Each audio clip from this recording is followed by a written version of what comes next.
and then looking to pull some cash out of one of my properties, either through a refinance or a home equity line of credit.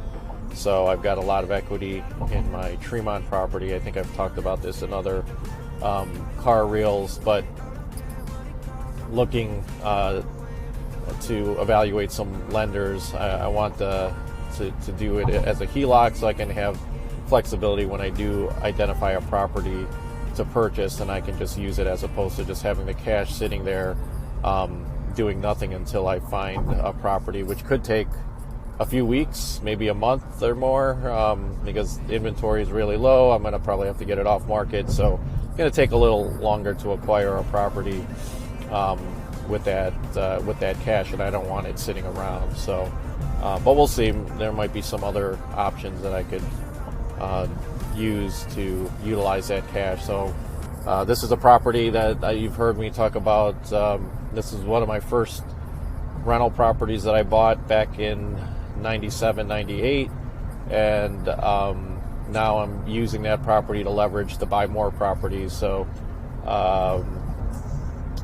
people call it the Burr method, or just buying a property, increasing the equity, and then leveraging that equity so that you can use it to invest in more properties. I wouldn't use that money to purchase frivolous things like cars or whatever. Like, I'm using that to build my wealth, as far as this is why we get involved with real estate, so that we can leverage those assets to buy more assets so that we can continue to grow that wealth.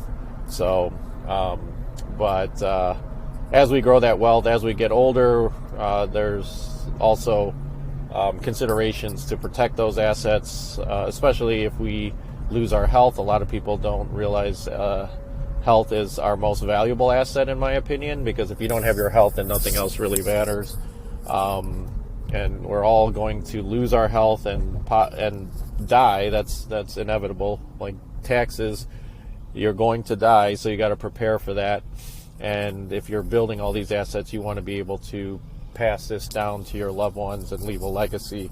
So you need to protect those, because I'm learning this firsthand. I have a family member that is in a nursing home that did not put their assets in a trust, in an irrevocable trust, so that when they're in a nursing home, because nursing homes cost probably between $5,000 and $10,000 a month, so Medicaid does not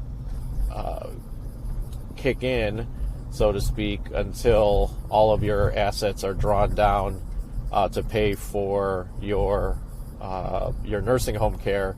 And then when all those assets are depleted, then Medicare will start paying for your nursing home care. So you work all your life to build those assets, and then you get sick and go in a nursing home, and then the nursing home takes all those assets. So if you want to, and this is if you want to pass those assets down that you worked so hard for to your family members, or maybe your favorite charity, or wherever you want to leave a legacy, then you need to talk to an estate planning attorney and prepare for that. And even though I'm only 48 and I think I'm in good health, that could change tomorrow, today.